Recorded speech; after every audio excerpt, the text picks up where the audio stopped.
Ozzy, if you can start off by sharing with us your views on atheism versus non-theism, and currently your view just on how atheism is perceived out there.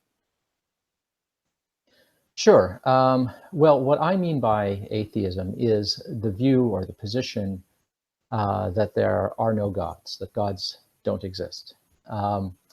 Now, there's another view out there that atheism can be defined as what is more broadly called or understood in philosophical circles as non-theism, the mere lack of a belief. I'm not going to be talking about that. I'm interested in talking today about, or you're interested in talking today about my position, which is atheism in the narrow sense. So, in philosophical circles, we distinguish between atheism and agnosticism and theism. But the mere lack of a belief is not understood as atheism in most philosophical circles. Typically, atheism is understood as the view that there are no gods. It's a positive claim. It's anyone who thinks that there aren't any gods, as opposed to someone who's never heard of a god. That is a person who lacks a belief, but doesn't affirm that there are no gods. That person is a non-theist. He or she isn't a theist. An agnostic is also a non-theist. It's someone who's perhaps on the fence. It's not someone who would say there is a God. It's not someone who would say that there isn't a God. It's someone who's perhaps completely undecided, perhaps thinks that there are good arguments on both sides and simply is inconclusive and can't make up his or her mind. Someone can be on the fence, for instance. So an agnostic would be a non-theist as well. And there are different types of agnosticism. There's the fence-sitter variety that I just described, but there are also agnostics who take a stronger position, who think that no one could ever be in a position to rationally assert that there is or isn't a God, either way. That's actually a fairly strong claim. That is not a person who's merely saying, I can't make up my mind given the evidence that I've heard, I'm torn on the matter. That's someone who thinks that no one has any business on either side affirming that there's a God or there isn't a God, right? So that's sometimes called the Huxleyan form of agnosticism. Aldous Huxley was the person who first coined the term agnosticism in the 1800s. So that species of agnosticism is also a form of non-theism. That person is a non-theist. And then there are other forms of non-theists. Another one is sometimes called igtheism or theological non-cognitivism. An igtheist or a theological non-cognitivist is a person who is of the view that the concept of gods are incoherent. Not that any particular claim about a God is incoherent, but that the entire discourse of theology is incoherent mumbo jumbo. So that the idea is that the discourse is so polluted, so confused, so meaningless that it's like people going around talking about how colorless green ideas sleep furiously. That's a grammatical sentence, colorless green ideas sleep furiously, but it's completely meaningless. And if there was a whole discourse out there of people debating whether or not colorless green ideas could sleep furiously or not, I think we would be in our rights to say, well, those people are out to lunch. They don't know what they're talking about. They think they're talking about something meaningful, but in fact, it's meaningless. So a theological non-cognitivist isn't someone who thinks that there isn't a God, and it's not someone who thinks there is a God, and nor is it someone like an agnostic who's undecided. It's someone who thinks that the discourse is so polluted that nobody can even get as far as being an atheist or an agnostic or a theist, that the discourse is literally meaningless. That's a theological non-cognitive position. That too, I think, could be fairly characterized as a species of non-theism. But what I'm interested in talking about is atheism. Atheism understood traditionally as the view that there aren't any gods. And I am of that view. I am of the view that probably there aren't any gods. One way to understand this is that it is a provisional view. One doesn't have to affirm that all gods are impossibilities, right? I can't demonstrate that any and all gods don't exist in the sense that they're impossibilities, but I think that there are reasons for thinking that no gods exist. And so provisionally, pending evidence to the contrary, I am of the view that all gods are made up. And in fact, I think within the atheist community, most people who call themselves atheists, whether they identify atheism as the positive assertion that there's no God or a mere lack of belief, most people who self-identify as atheists are in fact of the opinion that gods are just made up. In fact, you will sometimes hear people say, by atheism, I merely mean a lack of belief, but I think gods are made up, gods are fictions, gods are imaginary, gods are human inventions. All of those are claims about reality. Those are all claims that affirm that gods aren't real. So if you like to define atheism as a mere lack of a belief, if you like to equate atheism with non-theism, that's fine.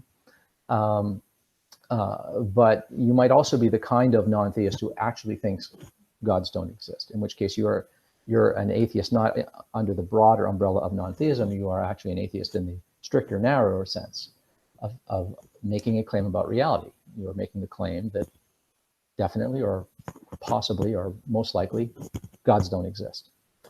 And so I'm in the camp of those who thinks that gods don't exist. And I think that there are reasons that one can give. One doesn't have to simply hide the ball here and push the burden of justification only on the theist. You can actually go as far as saying, you know what? I think gods are BS. I think they're all made up. I think they're all fictions. I think we came up with them. And here are my reasons why. And that, I think, is actually a more honest and forthright way of being an atheist. If it is in fact your view that gods don't exist, you shouldn't shy away from trying to give a justification or a rational warrant for thinking there are no gods. After all, you can't go around believing, never mind what you would say, you can't go around believing in your heart of hearts that gods are made up and gods don't exist unless you have a reason to do so. Because if you're doing that, then you are in fact not possessing a rational belief in thinking that there aren't any gods. So I think most atheists are of the view that there aren't any gods. And I think most of them have reasons, but very few atheists are actually particularly good at articulating that explicitly. And they tend to sort of pull back and argue for a species of agnosticism, which is not really their position. And so I'm always encouraging my fellow atheists to sort of take up the sword, if you will, and argue for their atheism, why they think there aren't any gods. What I'm going to present here are reasons that will probably strike most atheists as quite familiar, but perhaps not having heard it said this way. But I'm hoping to be able to say it succinctly enough that they can present those reasons themselves in dialogue with other people, including other theists who challenge their atheism.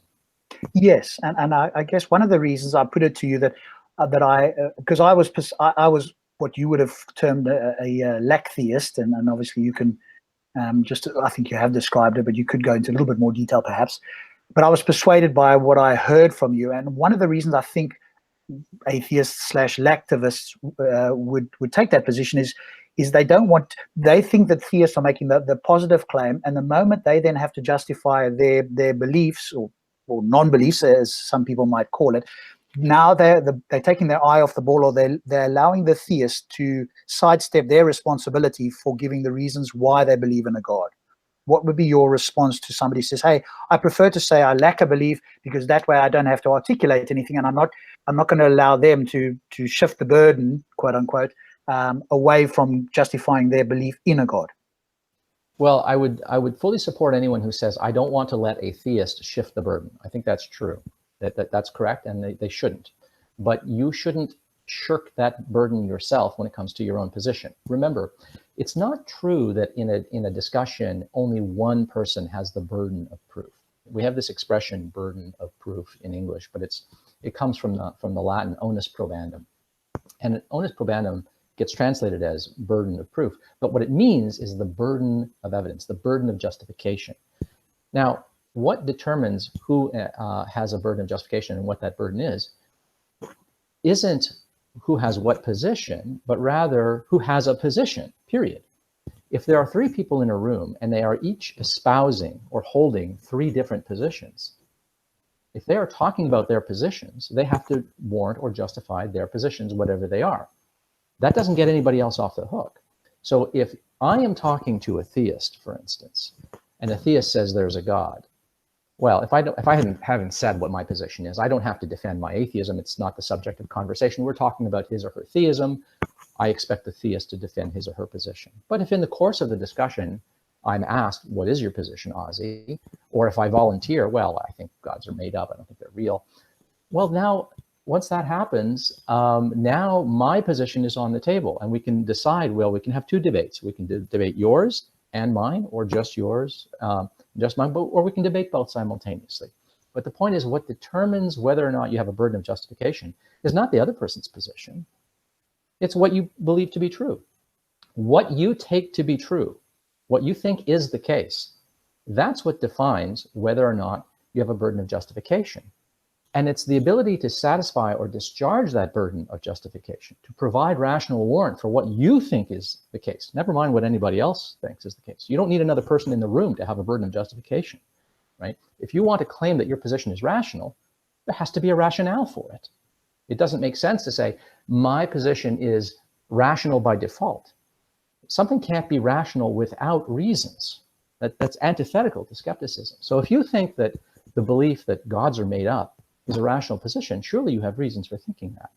And that's what you want to do. You don't want to play hide the ball with your position and adopt a weaker definition of your own position. You don't want to simply say, oh, I'm not really an atheist in the sense of thinking that there are no gods. I don't want to say that, because then I'll have to explain why I think there aren't any gods. And you want to avoid, some people want to avoid doing that. And what they do instead is they define themselves as lacking theism. I merely lack theism. But then your position is now undefined. You are now indistinguishable from an agnostic of the Huxleyan sort, a fence-sitter agnostic, a person who's never heard of a god, a child who hasn't been taught about gods yet, a theological non-cognitivist. All of these are non-theist positions. These are all positions where theism is lacking, right? So is atheism. I am also a lack theist. That is, I lack theism. I am a non-theist. But atheism is one species of lack theism, or one species of non-theism. And so if you are going to be honest with your interlocutors in a discussion and demand that they stand up and shoulder the burden of their position, you should be willing to do the same when you're asked what your position is. Right? You don't have to necessarily volunteer what your position is if you just want to hear and examine their position. But if your position gets brought up, or you decide to start talking about your position, you better be prepared to offer some reasons why you think that atheism is true. And it's no good to hide your position and simply lump it into some umbrella, some class of non-theistic positions, right? Because if a person says, look, I want to know what your position is on the God question. Do you think there's a God, or do you think there isn't a God? Are you undecided? Do you think the whole discourse is so polluted that all God talk is meaningless and that atheists and theists and agnostics are all out to lunch? Is that your position? Like, I want to know what your position is. And if you say, I'm a non-theist, that's not telling people what your position is, right? And that's certainly not defending what your position is, whatever it is, right? And imagine if you came to me and you said, Ozzy, what's your position? And I said, I'm a non-agnostic. You would be scratching your head going, okay, you're not an agnostic, so you're some kind of Gnostic. Gnostic with respect to what? Like theism? Like, are you claiming to know that there's a God? Are you claiming to know that there's no God? Like, what? Describing yourself as a non-agnostic doesn't tell me what you are. It doesn't tell me if you're a theist or an atheist. It doesn't tell me if you're a theological non-cognitivist. It just tells me what you're not. But I want to hear what your position is. So I think as a condition of public assertability, and as a condition of having rational warrant for your position, you should be able to offer some reasons. Now, I think in point of fact, most atheists who I would say hide behind the label of lack theism are in fact atheists and do in fact have reasons, but are not always particularly willing to defend them. And I think it's because a lot of atheists have drunk a certain bit of Kool-Aid here that comes from theism. A lot of theists demand of atheists that if you're going to claim to be an atheist, you have to claim that you can prove there aren't any gods. And that, I think, is a mistake on the theist part. And a lot of atheists have drunk that Kool-Aid and think, I can't go so far as to say, I honestly believe that gods don't exist unless I can prove that no God exists. But you only have that as your burden of justification, of proving that any and all gods are impossible, if it is your view that any and all gods are impossibilities. But that's not what's required to be an atheist. To be an atheist, you just have to think that, you know, probably all gods don't exist. Probably no God exists, right? And if that's your view, that it's rational and reasonable to think that all of the gods are made up, then and you can defend that, then you have rational warrant for your atheism. You don't have to go so far as to prove that something is impossible to think that it's untrue. And let me just give you a quick analogy that I can elaborate on later. But I mean, consider Bigfoot. I don't think Bigfoot is real. I think Bigfoot is made up. I think Bigfoot or Sasquatch, this monster, that this sort of man-ape creature that wanders the Canadian woods allegedly, that I think is a complete fiction from start to finish. Okay, I can't demonstrate to a certainty that Bigfoot is impossible. Indeed, maybe Bigfoot is real. It's possible. It's logically possible that such a creature might exist. It's not a contradiction to affirm that there's a creature like that in the Canadian woods. Maybe there is one, okay? Maybe there is a tiny population of such rare creatures, okay? Maybe the cryptozoologists are right, okay? But that doesn't mean that I think it's true. I think it's false, and I have reasons for thinking it's false. I have reasons for thinking it's more likely to be false than true that about Bigfoot's existence. So consequently, I am an atheist, if you will, with respect to Bigfoot. I'm not undecided about Bigfoot. I've made up my mind. Bigfoot doesn't exist. I'll only change my mind if I see actually good evidence for Bigfoot's existence. And it's the same with God, okay? It's the same with the Christian God, the Muslim God, the Jewish God, the gods of Hinduism, the gods of the ancient Greeks, all gods that I've ever heard of. I think that they are all made up. And I can't prove, well, for some, I think you can establish that some gods can't exist, and we can talk about that. But I can't prove that every conception of a deity is an impossibility, right? But if I have reasons for thinking that they don't exist, that's sufficient to warrant my atheism, and I think that there are reasons for that, and we can talk about that. But atheists need to sort of guard against the very sly move of being told that you can only be an atheist if you can prove that any and all gods are impossibilities. You only have to discharge that burden if that's your claim. Well, it's not my claim that any and all gods are impossibilities. Some gods, I think, are impossibilities. Some gods merely don't exist. Bigfoot's not an impossibility. He just ain't real. And that's how I feel about Yahweh and all of the other gods. Ozzy, can I just ask you a question? Sure. Is there any reason to treat gods differently to, let's say, Cinderella? Because for me, Bigfoot is still too close to reality, but Cinderella definitely is not. Is there any reason to treat them differently? Well, not in principle. I mean, these are all hypothetical beings. They're all put forward as hypothetical. I could name a person. I could name, for instance, my cousin Bob. Okay, you know. So Bob Stanfield is my cousin, and I start talking about Bob Stanfield, okay? Now, as a matter of fact, Bob Stanfield, my cousin, doesn't exist. I don't have a cousin, Bob Stanfield, okay? But I have just put forward this person, okay? I've just posited this person for the purposes of this example. Well, look, you can think of Cinderella that way. You can think of Yahweh that way. You can think of Bigfoot that way. You can think of Batman that way. There are some of these posits that are widely understood and agreed to be fictional creations. Cinderella, right, is widely understood to be a fictional creature, a creature of literature, okay? Like Batman is a creature of the comic book genre, okay? And I think that Yahweh is a fictional creature of the mythical genre, okay? But they can all be treated the same in that you can consider what the concept is, examine its implications, and then ask yourself, what evidence would we expect to find if this creature existed, or this being existed, this person, or whatever it is, existed, and then set about looking for that evidence. And then consider the origins of, where did this person come from? Where did the story of this person come from? Where did we first hear about Batman? When did we first hear about Cinderella? When did we first hear about Bigfoot? When did we first hear about Yahweh? And then look into the origins and go, there's something fishy about some of these things, okay? So in the case of Cinderella and Batman, we have some sense of the origin of where these tales originated from that signals to us, these are fictional beings. In fact, in the case of Batman, we know who invented Batman, when Batman first came to be known in a comic book, and so forth, right? And we can do that with many hypothetical or posited beings. So a person, a real person, is a positive being for the purposes of discussion. A literary character is a positive being for the purposes of discussion. A god is a posited being, right? These are all hypothetical beings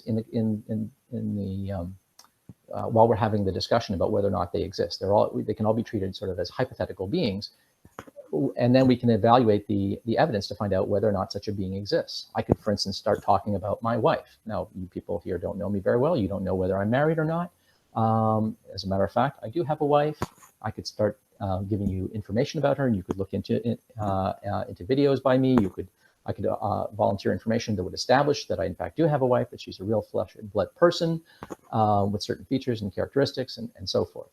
So all of these beings, I think, can be treated on face value. You don't have to sort of dismiss any being a priori before examining the evidence. But you can nevertheless know something about the origin of a being or a person or a hypothetical being or a positive being that gives you reason to be suspicious. And in the case of things like Bigfoot and mermaids and Batman and Yahweh, the alarms start to go off. There's something fishy about the origin of these hypothetical beings, and there's something particularly distinct in the lack of evidence where we should expect to find evidence for these beings that signals to us these are probably not real beings. These are invented creatures. How do you see this? Because this still intrigues me, and I'm a little bit shocked to hear you say this with the agnostic. Mm-hmm. I work on the assumption that Gnostic and agnostic are based in the realm of knowledge. If we look at epistemology, then this is in the realm of knowledge, and atheist or theist is in the realm of belief. So for me, nobody can know or cannot know, and therefore agnostic is a superfluous term. Yeah, I don't agree with that position, because I don't agree with that way of sort of carving up the pie in terms of belief and knowledge. The term theism, I mean, this is going to sound weird. A lot of people have a sort of a weird idea. They think that there was this term theism, and then atheism was coined as sort of an antithesis to theism, and then agnosticism defines a type of theism. You're either a Gnostic theist or a Gnostic atheist, or an agnostic theist or an agnostic atheist. That entire history that people have in their minds about the origin of these words is incorrect. In point of fact, and you don't have to take my word for it, you can just look it up on Wikipedia, the word atheism was coined before the word theism. It seems odd, right? How did that happen? Well, there's a peculiar history about the origin of that word. It originated in French, first of all. But atheism or atheism was coined first, and they were hearkening back to the Greek. And the word atheism in ancient Greek, atheos, was applied, believe it or not, to people like Christians, who were definitely not atheists. They were theists. Christians were theists. But they didn't believe in the right gods, and so they were called atheists by Romans. So, I mean, you shouldn't look at the etymology of a word and assume that that exhausts the meaning of the word and its range of applicability. Now, in point of fact, for centuries now, in modern languages, the word atheism has been used to refer to people who affirm that there isn't a God. Okay, it had nothing to do with whether or not you claim to know there was a God or not. I mean, consider this. You can be a theist whether you claim to know that there's a God or not. I mean, most theists out there don't claim to know there's a God. Most theists think, yeah, I believe there's a God. I think probably makes more sense to think that there's a God than not. They're still theists. They don't have to know that there's a God to be properly labeled as a theist. A theist is anyone who thinks that there's a God. And similarly, an atheist is not someone who can prove that there is no God. It can be provisional. And so an atheist is anyone who thinks that there isn't a God. Well, what about the word agnostic? Well, the word agnostic was coined in the 1850s or 60s, I believe, by Thomas Henry Huxley, contemporary of Darwin, actually. He coined the term to refer to people who were neither a theist nor an atheist. Right? There were people out there who are, just as there are today, millions of them, who are undecided. I don't claim to know that there aren't any gods. But how can you be undecided? What's that? How can you be undecided? Because well, let me give you an example. It's odd or even, but you can't be in the middle. Right, exactly. But now watch this. Here, let me hold this up here. I'm holding here a glass of single malt scotch, okay? How many atoms of alcohol are there in this, right? Or let's say molecules, aren't any atoms of alcohol, but how many molecules of alcohol are there in this? I don't know. 15. Okay, at any given moment though, there are going to be either an even number or an odd number of alcohol molecules in this glass of single malt scotch. Now, which is it? Is it even or odd? Are you an evenist or an oddist? Exactly. That's what I said. I mean, this is the whole point. You can't make up your mind. Right, exactly. So there are many questions where the only rational position, such as this one, is I can't make up my mind. I don't have any information one way or another to decide whether the number of alcohol molecules in this glass is even or odd, and consequently, I will be undecided. No, that doesn't work. No, wait, let me finish. Let me finish. So what happens is there are people in the world who are undecided. Now, you might think, look, their reasons for being undecided are terrible, okay? But nevertheless, if by their lights, they cannot come to a conclusion because they think that some of the arguments for God are pretty good, but they also know some of the defeaters for some of those arguments. And they've also heard arguments for why gods probably don't exist. And they think some of those arguments are pretty good. They can just find themselves unable to come to a conclusion. They know that, look, either there's a God or there isn't. Just like either the number of alcohol molecules in this glass is either even or odd. But you don't have to decide, right? You should only ever say X is the case or X is not the case if you have reasons for thinking one or the other. And in instances where you cannot make up your mind, you should just say, I haven't made up my mind. It has nothing to do with knowledge. Supposing I believed, for terrible reasons, that the number of alcohol molecules in this glass was an even number, okay? All right, supposing I thought that there were 20 million molecules in here of alcohol, and 20 million is an even number, okay? I'd say, well, I'm an evenist, okay? Now, I might have terrible reasons for thinking that, all right?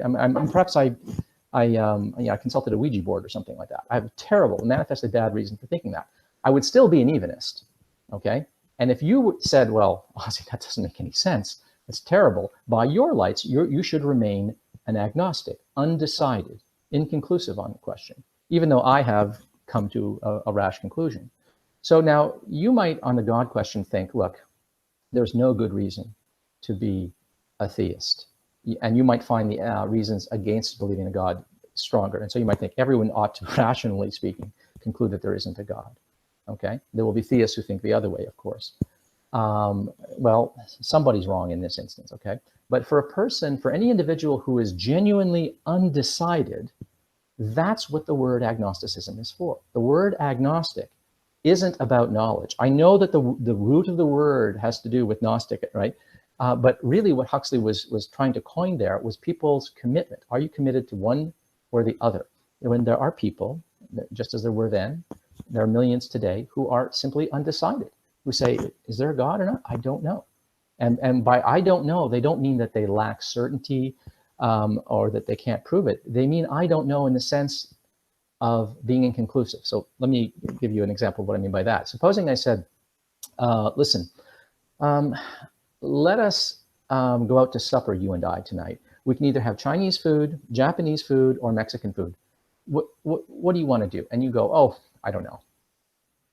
Now, you're not telling me that you lack knowledge. What you're saying is you're undecided.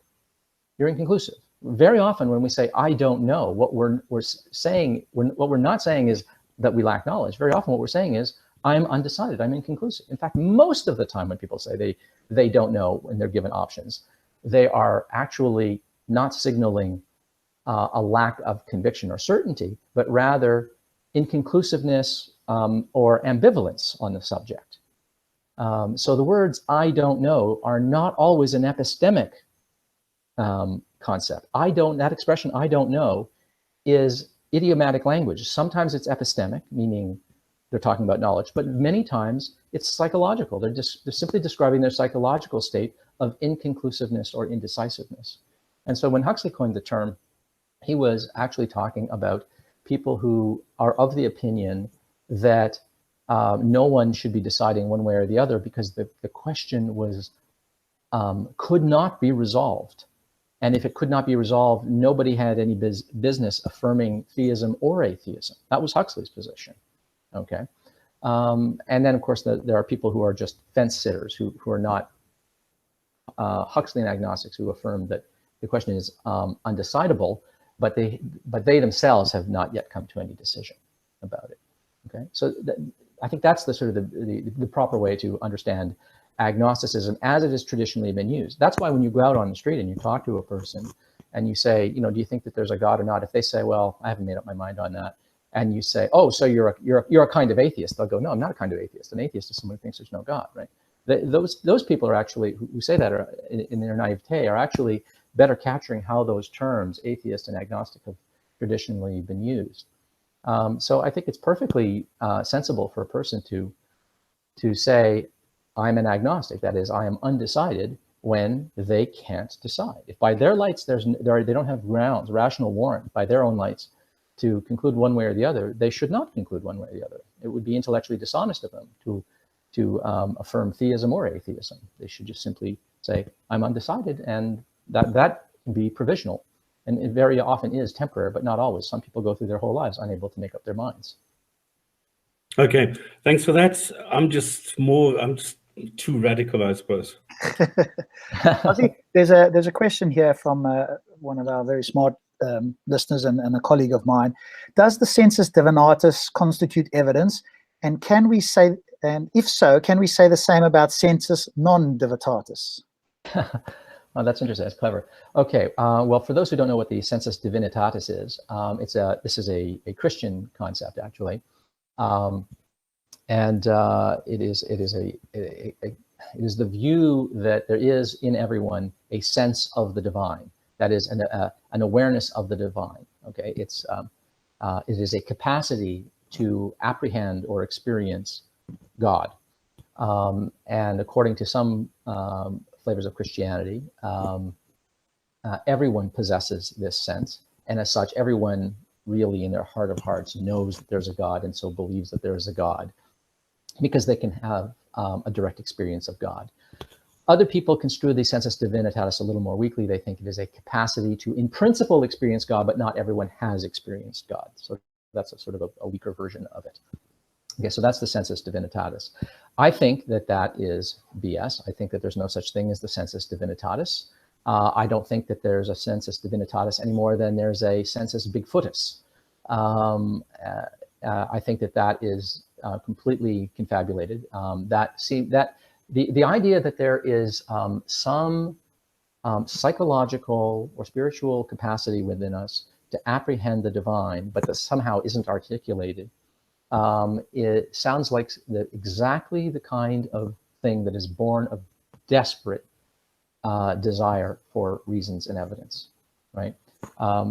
We don't speak of a sensus, anything akin to a sensus divinitatis, in any other area of our lives. When there's reasons for thinking and there's evidence for thinking that something exists, we point to the reasons and the evidence. It is only in cases such as the divine, where there just really isn't any good evidence on offer that is communicable, that people will then try to suggest that there is something private and incommunicable and ineffable within all of us that is sufficient to rationally warrant a belief. That to me seems like a move born of desperation. So I don't think that there's any such sense whatsoever. That seems completely fatuous as an argument. There would be no way for that person to know if this inner sense or feeling or experience or whatever is in fact occasioned or caused by the divine in the first place. How are they able to check that? They have no way of knowing that, right? For all they know, it's not the God they think. For all they know, it's an infernal satanic being that is occasioning their belief in some non-existent deity, right? Or perhaps it's just something that they're imagining. And I don't think that there's a sensus non divinitatis either. I don't think that there's anything in us that gives us a sense of the absence of God that is private and incommunicable and ineffable. I don't think that private experiences are the sorts of things that are going to actually rationally warrant something as metaphysically extravagant as a God. Remember, if I'm in pain, if I bump my elbow and I feel a sharp pain in my elbow, and I say, well, there's a private experience. You're not feeling it, but I'm feeling it. No one's going to deny that I'm in pain, right? Well, someone might try to deny that I'm in pain, but it's not going to convince me. I know when I'm in pain. But the pain just refers to itself. It doesn't refer beyond itself. But if I have an experience and I say, oh, this experience that I'm having, I don't know what to compare it to. I'm going to attribute it to God. Well, wait a minute. On what basis am I attributing it to God? Right? Presumably, there has to be something that connects that experience to the divine for me to rationally be warranted in attributing that experience to the divine. And that's what's wrong with this idea of a sensus divinitatis. Some people want to say that there's this experience that is self-authenticating. Well, says you, right? And never mind trying to convince me why I ought to believe you. Why do you believe you? Why do you, who posit the sensus divinitatis, why do you believe that this experience or feeling that you have actually constitutes evidence for the divine? How did you establish this connection? You didn't. You don't have a procedure for this, and because it's incommunicable, you can't even test with anybody else. All you can do is sort of talk to other people and ask them if they have a similar sense, and they'll say yes. But if it's incommunicable, there's no way for you to compare whether or not you're feeling the same thing. All we have is, see, here's something else. Sort of getting back to the idea of there's something fishy in the story that should set off your spider sense here, that something is fishy here. This idea of a sensus divinitatis is an idea that gets invented in the Middle Ages. Okay, it hasn't always been there. So this conception has an origin story. We actually know something about the origin of this, and then it starts to spread, and it spreads within Christianity, which is why we don't find it heard so much in other religions, although it does get picked up and parodied in other religions, right? But we hear primarily of it in one religion, and only certain strains. Calvinists particularly love to talk about the sensus divinitatis, for instance.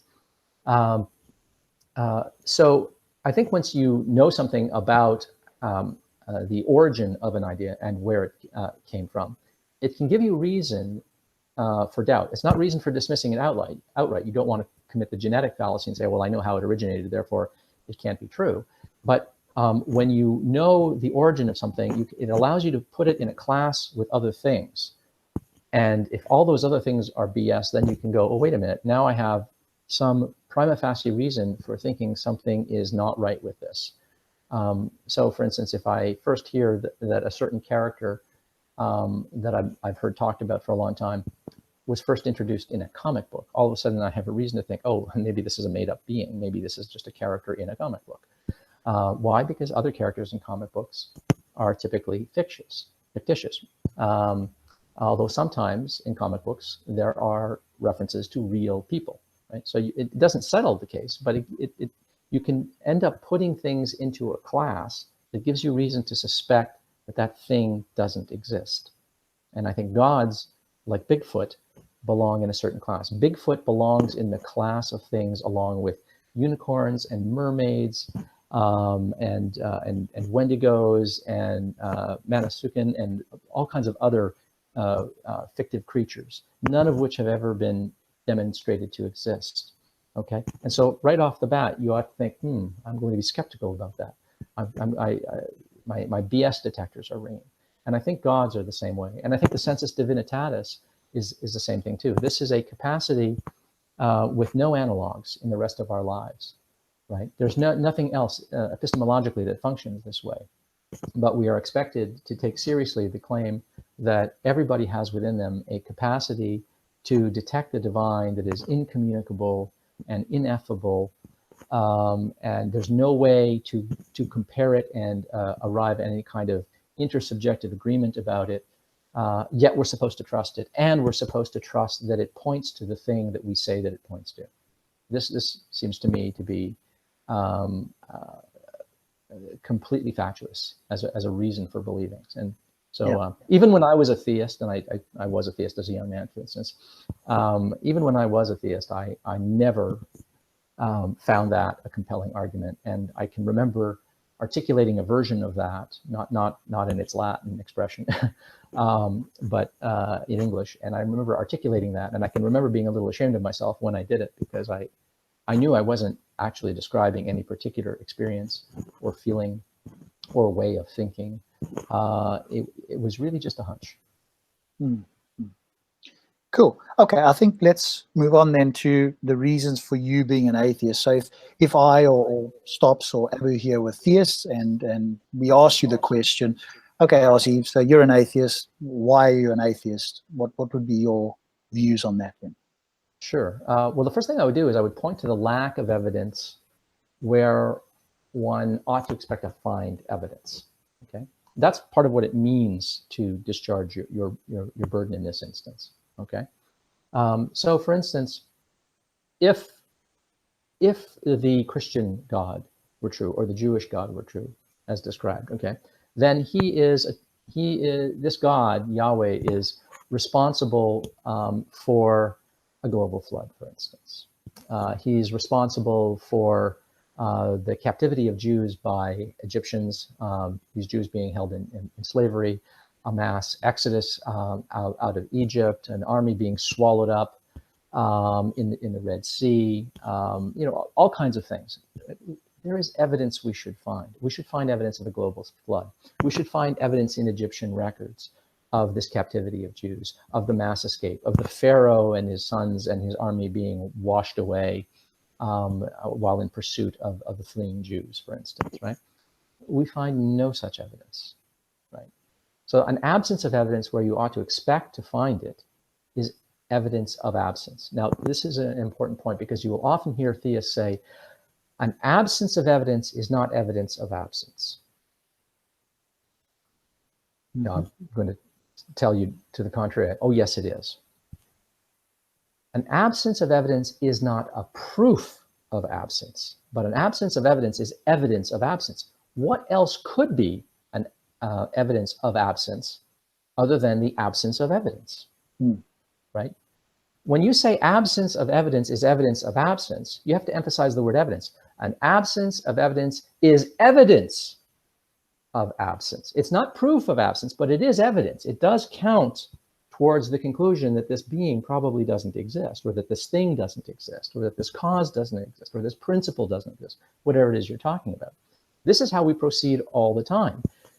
When you expect to find evidence for something and you don't find it, that's a reason to think that it wasn't there at all. It's not proof. You could have misunderstood what the evidence ought to be. You might be mispredicting what ought to be there. The evidence might be somewhere else that you haven't sought yet. That's possible. So you haven't proven that it isn't there.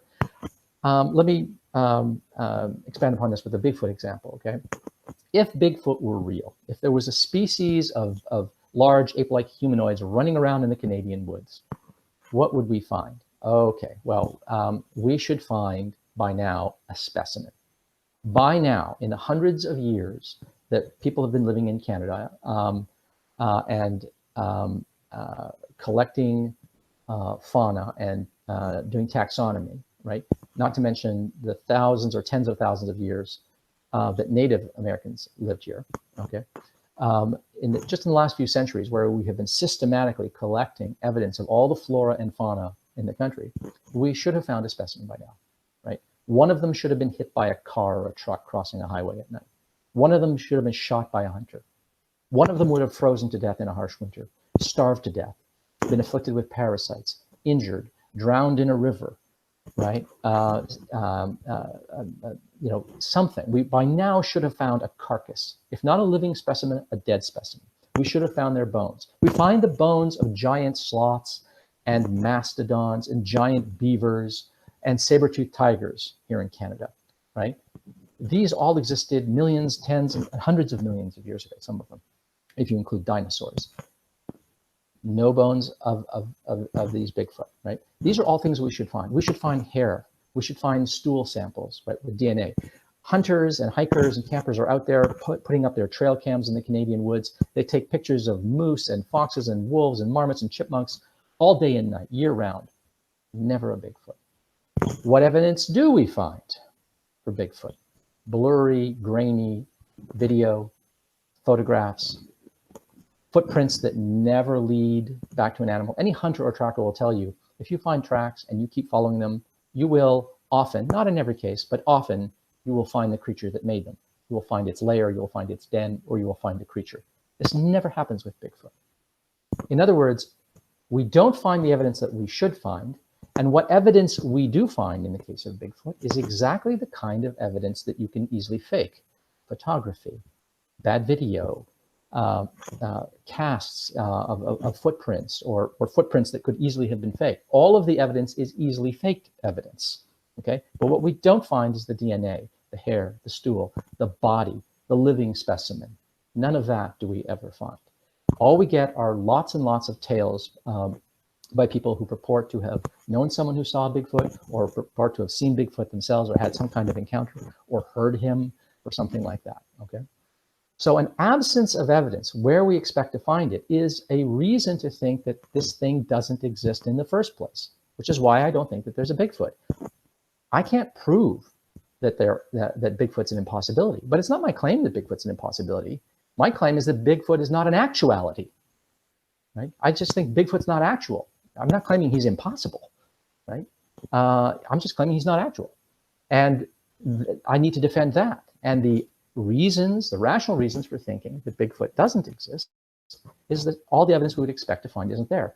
And it's similar with all of these Old Testament stories about a global flood and a flight out of Egypt.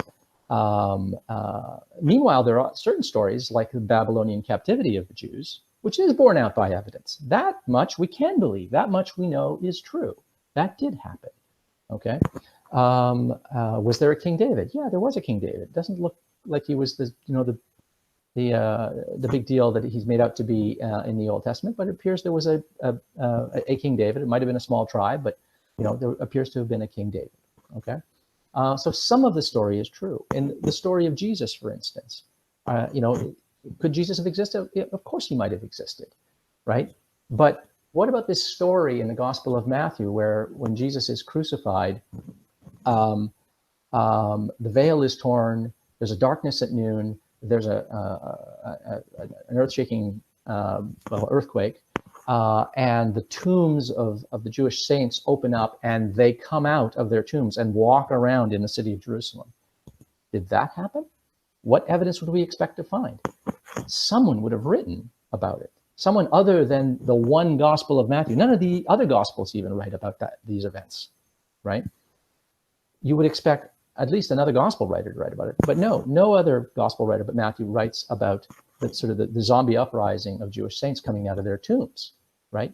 Surely some Jewish person would have said, Dear Martha, in a letter, you won't believe what happened in Jerusalem today. Old Uncle Saul came back, right? Like something, right? I mean, the Romans would have been mighty interested in such an eventuality. Someone would have written about it, right? There are no contemporary accounts of anything in connection with Jesus's post-resurrection appearances, his miraculous birth, any of his miracles, none of it, right? There's really nothing written about Jesus at all by any contemporaries. All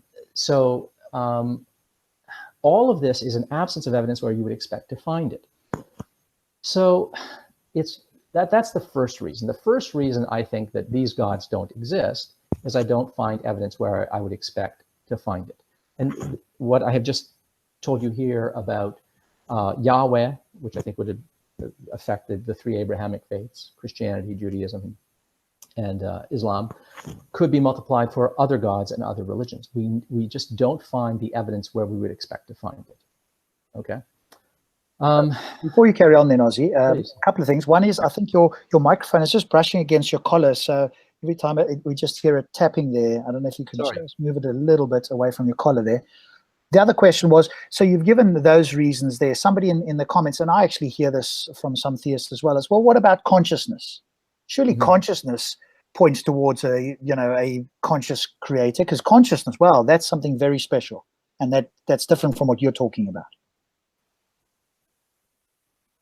There's a number of things wrong with that line of argument. But the first thing I would say is I would grant that consciousness is very special. It is a weird phenomenon.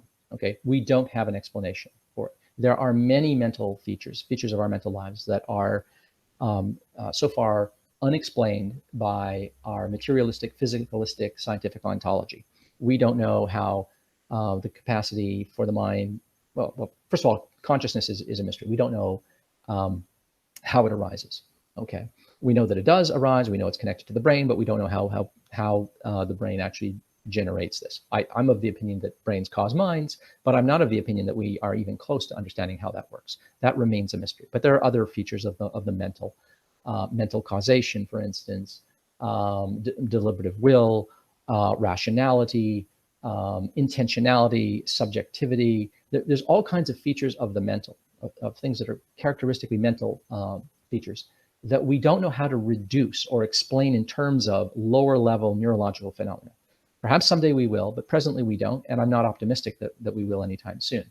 And I have other philosophical reasons why I'm not optimistic, but nevertheless, I do think brains cause minds, but I don't think we're anywhere close to solving that mystery. So there is a mystery there, but positing a God doesn't solve that mystery. This is absolutely a God of the gaps argument. You have this mystery.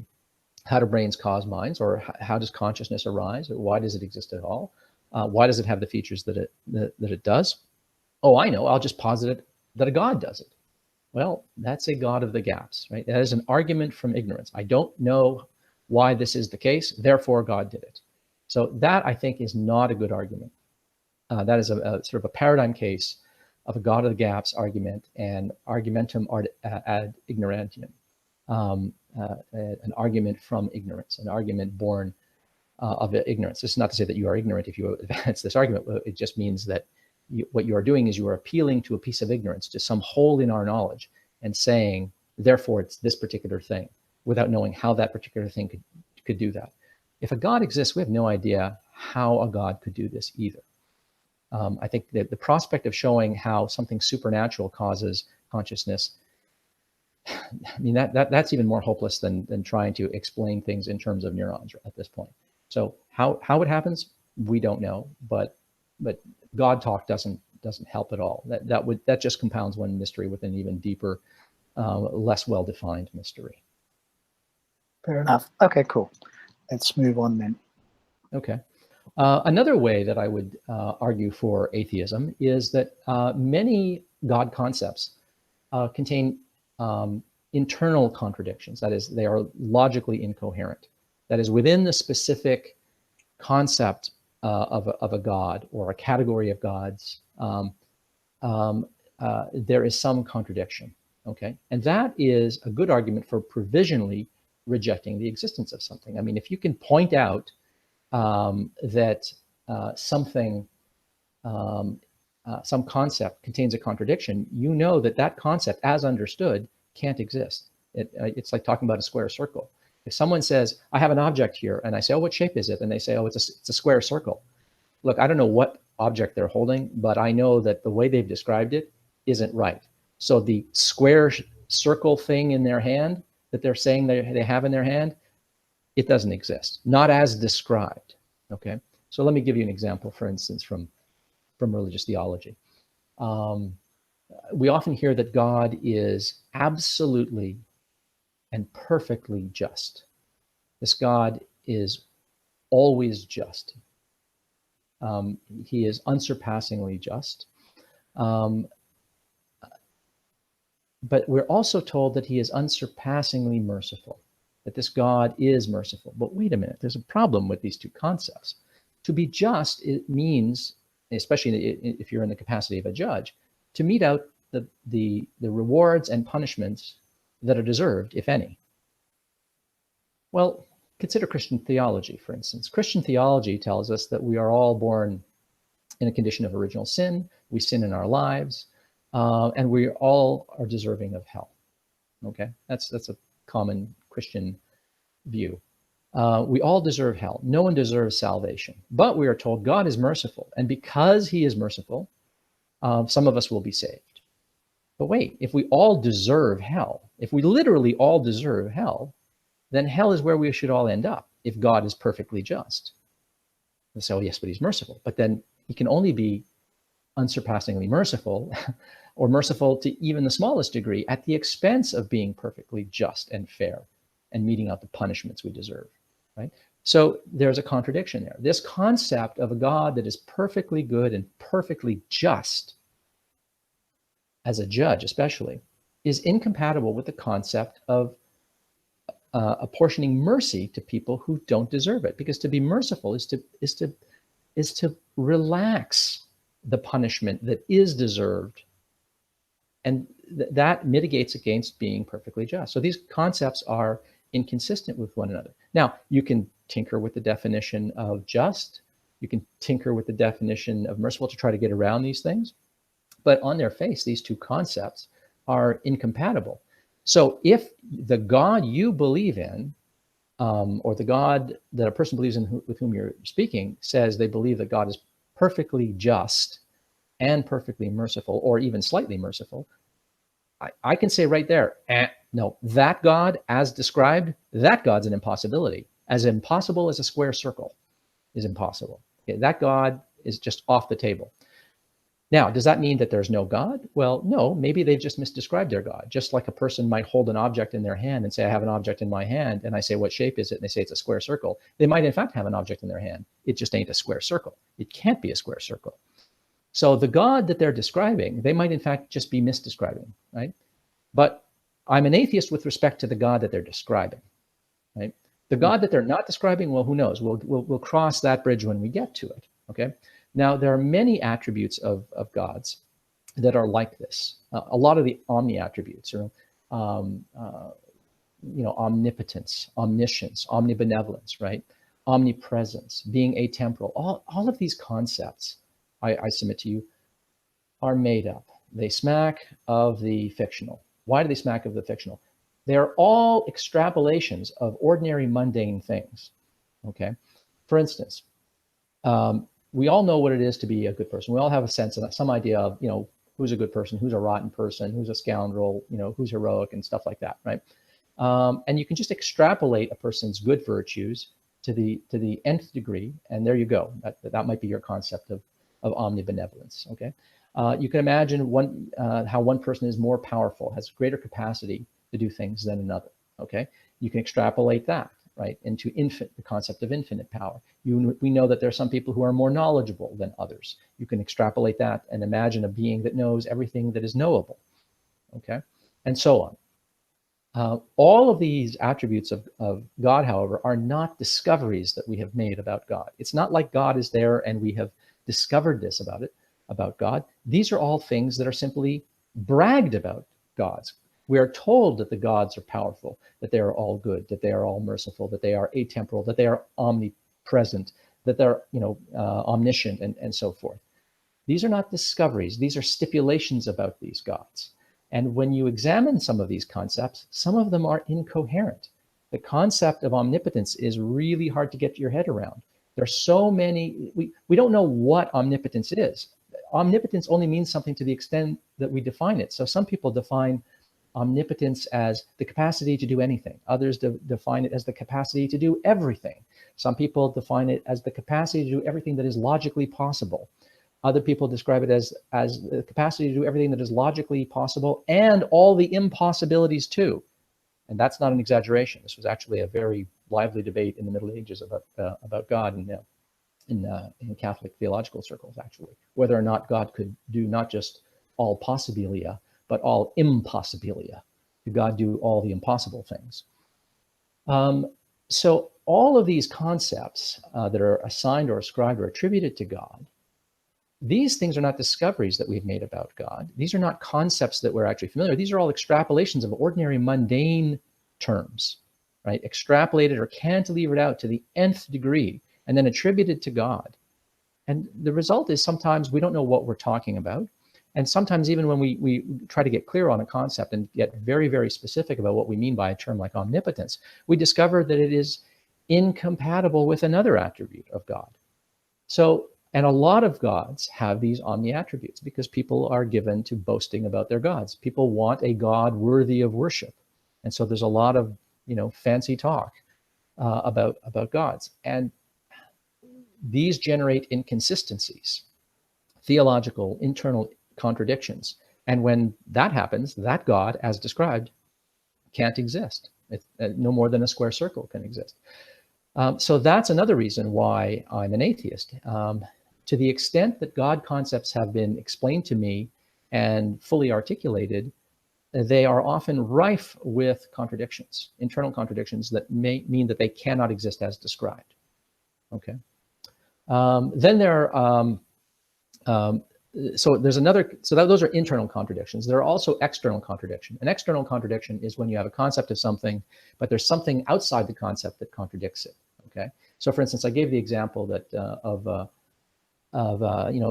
if Yahweh exists as described in the Old Testament, then for instance, the flight out of Egypt of the Jews, we should find evidence. Well, we don't find evidence of that. In fact, we find evidence to the contrary.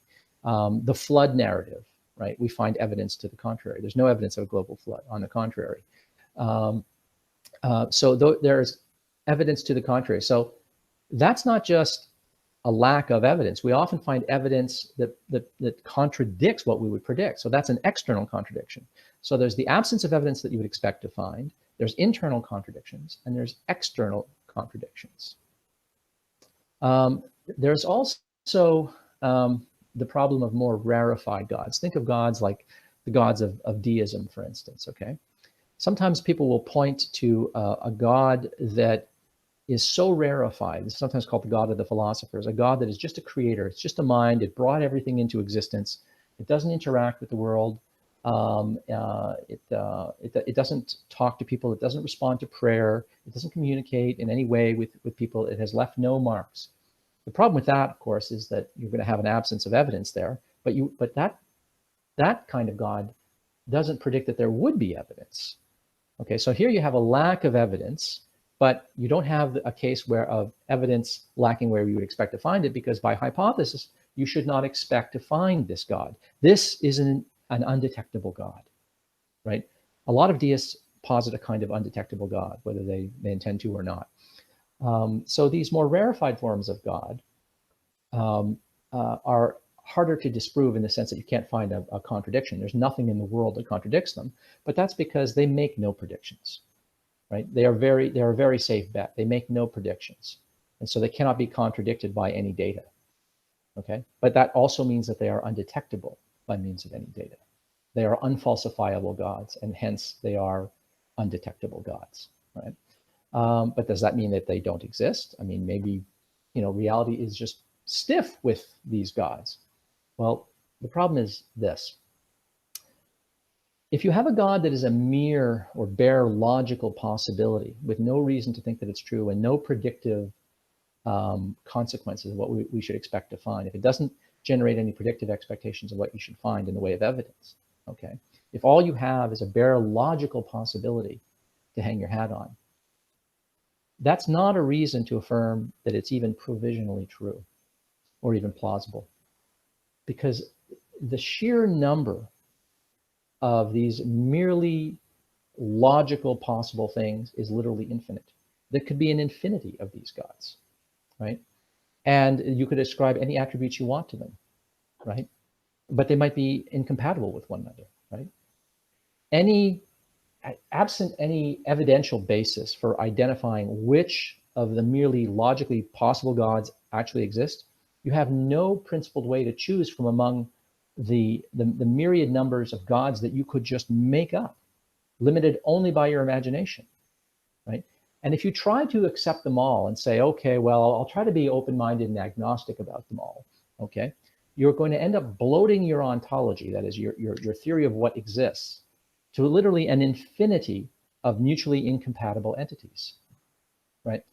So consequently, things that are merely logical possibilities can't even be provisionally accepted because there's an infinity of such hypothetical entities for which we lack evidence.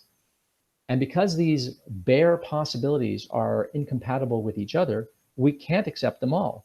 And we have no basis other than evidence for accepting one over the other, right? You're going to have to accept them all and have this completely bloated, incoherent, mutually incompatible set of entities in your ontology, or you're going to have to reject them all provisionally and then say, well, when the evidence comes in for one of them, I'll consider that, and maybe I'll turn into a deist of that flavor.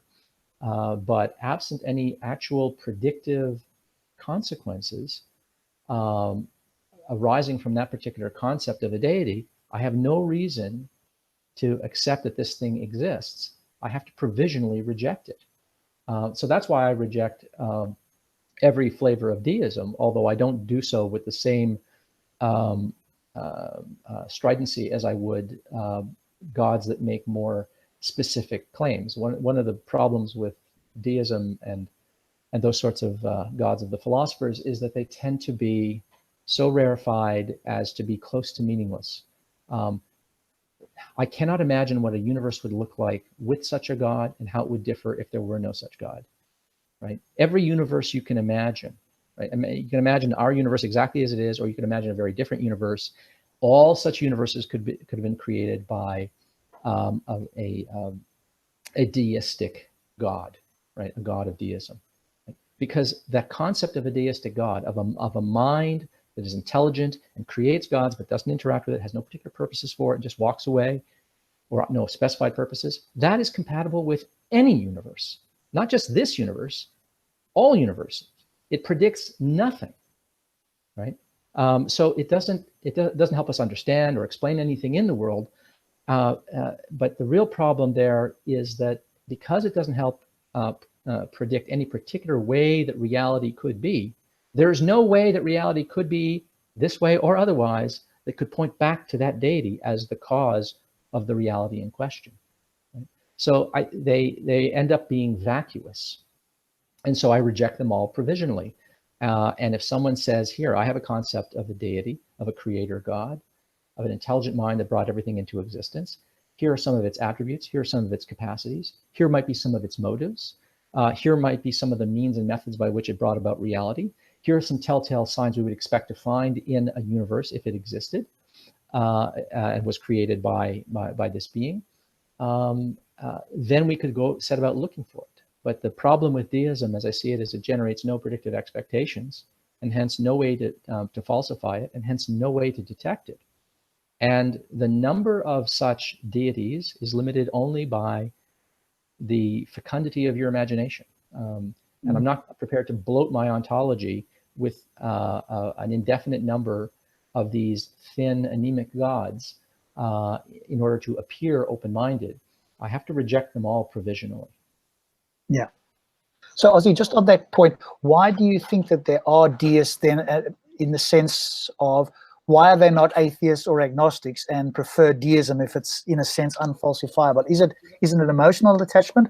Because I fail to see any good reasons or evidence for it. So why are they not atheists or agnostics? Well, deists are deists for different reasons. I mean, I sort of dabbled in deism myself for a while, and I don't know that my sort of love affair with deism was. I mean, I was an adolescent when this happened, so I wasn't the most sophisticated thinker on these matters. But my own love affair with deism at the time was motivated by a longing for there to be a God, because I was devoutly religious, and I tumbled out of my religious fundamentalism. And I was agnostic for a while, then I would go back to it, and then agnostic for a while. And then at some point, I believed that there was some kind of God, but I didn't know what this God was like. It wasn't the God of the Bible, but surely there had to be a creator. I mean, there's all this order, beauty, harmony, and patternicity, or surely this couldn't have just happened for no reason and by no cause, without an intelligence. It must be somehow directed. So I imagine that there was still an intelligence behind the universe. That, I have to say, in my case, was a holdover, an emotional attachment to the idea. But there was some rational grounding there. That is, it seemed to explain, and it really was an argument from ignorance and a God of the gaps argument on my part. But I really thought at the time that this was the best way to explain why there existed order, pattern, harmony, and so forth. I didn't know how else to explain it. And I thought that there had to be an explanation. And the only explanation I could think of was that there was an intelligence behind all of it. So that was my motivation. But I know that other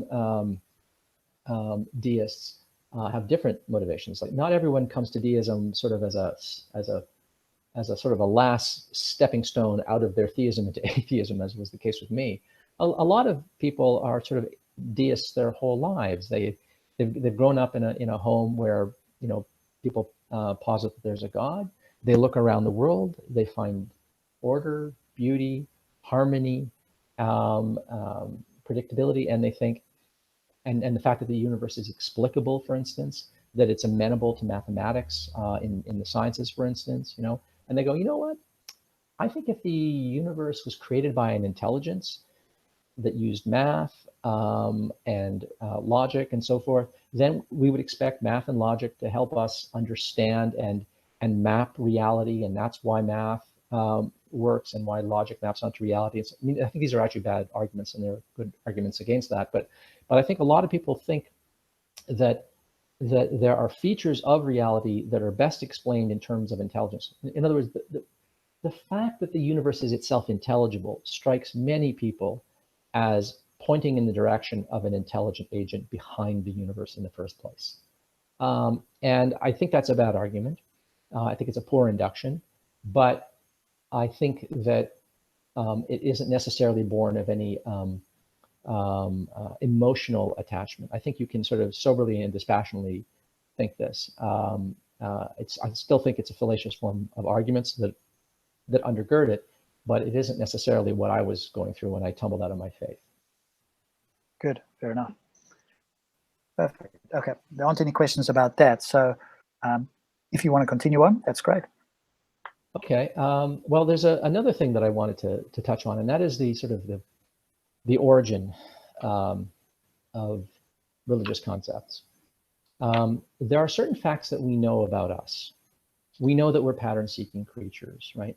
And everyone knows that, you know, you look into clouds, we see faces in the clouds, we see shapes and things like that. We are pattern-seeking, pattern-identifying creatures. We're also very much given to ascribing or attributing intentional mental content to things. You know, I mean, people get frustrated at their cars when they won't start, and they bang on the dash or on the steering wheel with their car won't start. Why? Because they're angry. Why? Because they're angry at the car. Why would you be angry at a piece of machinery? It doesn't make sense. It's because we are just naturally disposed to treat things that are frustrating us the way we would trust an agent that was frustrating us, right? We do this all the time with our laptops and our TVs and things like that, right? We treat them as if they were agents. We treat inanimate objects like this all the time. There are entire forms of religion called animism, where people believe that everything in the natural world and even the unnatural world is animated, has a spirit, has a soul in it. Okay, it's the doctrine of animism. So we are sort of naturally disposed to do this, right? When you know this about us, that should set off some alarm bells. Somehow we are psychologically like this. Well, why should this be? Well, I mean, consider when you're playing a chess-playing computer. You sit down and play chess with your laptop, okay? Do you ask yourself, I wonder what's going on in the logic gates. I wonder what's going on in the programming. No. When you play chess with your computer, in order to beat it, you say to yourself, uh-oh, if I do this, the computer is going to see that I'm setting a trap. And I bet you it's willing to sacrifice a pawn for a rook. And so if I do that, I'm going to lose my queen. So I won't do that. All the way through, when you're playing your chess-playing computer, you're treating it exactly like it's an intelligent agent. You are assuming that it values certain pieces over others. You're assuming it has objectives, namely to get you into checkmate, and that it has sub-goals and sub-goals, that it's willing to make sacrifices and unwilling to make other sacrifices, that it has certain desires. So to say that it has goals and desires and that it perceives the moves on the board, that it anticipates a move you're going to make, that it's setting a trap, all of this is attributing intentionality, attributing mental content to the computer. Now, of course, the computer doesn't actually have those. It's not actually having those mental experiences, but this is just what we do. Now, why do we do this? Well, it's because we're a social species. We are not solitary spiders who live in a web alone. And, once our eggs hatch, we don't come into contact with spiders except to mate and kill any other spiders that come anywhere near our web. We're not those kinds of creatures. We are the creatures that we are. And the kind of critters that we are is a social species. And as a social species, we are interested in knowing what others think of us, managing our reputations, making sure that we form friendships and allies, and avoid making needless enemies, and guarding against enemies, and securing resources, making friendships, falling in love, seducing. All of this is incredibly social, okay? It's all very transactional, but all of it rests on a capacity to read minds. And I don't mean anything supernatural. I just mean the ability to look at a person's behavior and hear their words and figure out, speculate what their intentions are. And we're incredibly good at this. We're incredibly good at it. I mean, children are projecting intentions onto their teddy bears and toys all the time. They learn to read our intentions. They figure out very quickly that lying works and things like that. And tattling can on their siblings and stuff like that can earn them some advantages and stuff like that. They learn when to say "I love you" when they've done something bad in order to endear themselves to us, so that our hearts break and then we just forgive them immediately and stuff like that. They're very good at manipulating us. We're all like this. This is the chimp in us. This is the social primate in us. Because we are social primates, we are naturally good at reading minds. But the capacity to read a mind means that you have a capacity to project onto the behavior of something that it has mental states. This is something that we do. This is why I think animism exists, for instance. Now, knowing this fact about us and our psychology, this should give us pause when people say that they were in a natural environment and had a certain experience and think it was God talking to them, or they have a certain experience that they don't know how to identify and attribute it to a God, right? We are always looking for meaning and significance and purpose in the behavior of things around us, including our own internal states. We just do this automatically. We don't turn this system on. It's always running, which is why when you look up at the clouds, you can see a face. You weren't looking for one, you just saw one there, because that system doesn't go offline. It's always running. In fact, it's only in cases like people that are sort of severely autistic and have other conditions where these capacities seem to be offline and not running that we notice, oh, there's something wrong. We don't seem to be able to read people's behaviors and intentions properly. Something's wrong. So it is sort of natural for us to read agency, purpose, design, and motive into things around us. And we do it for the natural world. We'll say something like, my lawn is thirsty. Well, what am I saying? Well, I'm just saying it hasn't rained in a while, and I'm describing my lawn's capacity to absorb water. Okay, but we're always using intentionalistic, mentalistic idioms in talking about things, and I think we're just given to do this about the entire cosmos. We imagine that all of reality has to have a purpose, has to have come into existence for a reason, that there must be a reason for our own lives. The whole of our lives must have a reason. There must be some purpose. I think this is a mistake. I think that this is this system that we have that is running online constantly, sort of being applied where it serves no function. But when you sort of appreciate that fact about humanity, it's wildly unsurprising that we would make up stories about beings that control the natural forces. Why was there an earthquake? Why was there a storm? Why was there a flood? Why was there a bad harvest? Oh, the gods are angry, right? I mean, in the ancient pagan world, for instance, there wasn't just a god like Yahweh. I mean, in pagan polytheistic religions, there were thousands of gods, right? There were the gods of your city-state, for instance, right? the classical polytheistic gods, but there was also your ancestors. There was ancestor worship.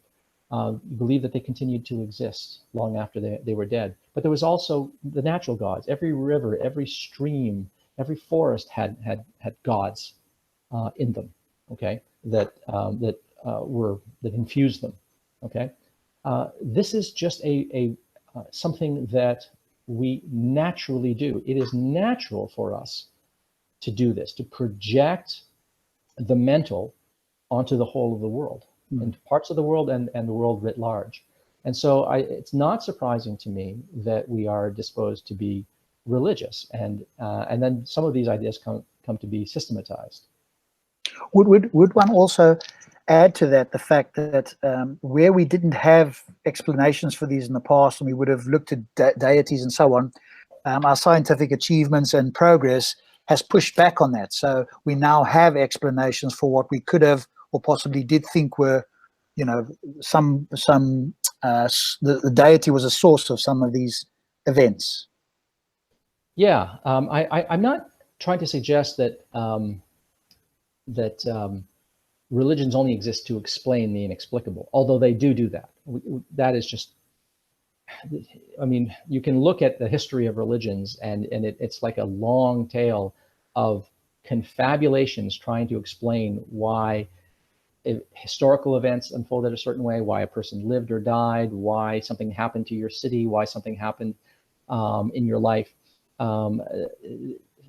Theistic explanations for all of these things sort of come naturally to us. Humans do, in fact, try to explain things this way, but I don't think that is the only or principal function of religion or religiosity. I think that it's more a matter of we just naturally project this onto the world. It's not because we're consciously trying to explain things. I think we just automatically have a kind of default explanation for things, and that default explanation is there's a mind behind it, there's an intelligence behind it, there's a purpose behind it, there's a goal behind it. Okay, but certainly when you look at in the full sweep of history, you can read the history of religions and mythologies as a series of failures to explain things that have been since subsequently better explained or correctly explained through scientific models. Everything, from lightning to earthquakes to disease and pestilence and all the rest of it. And I think religions have had to sort of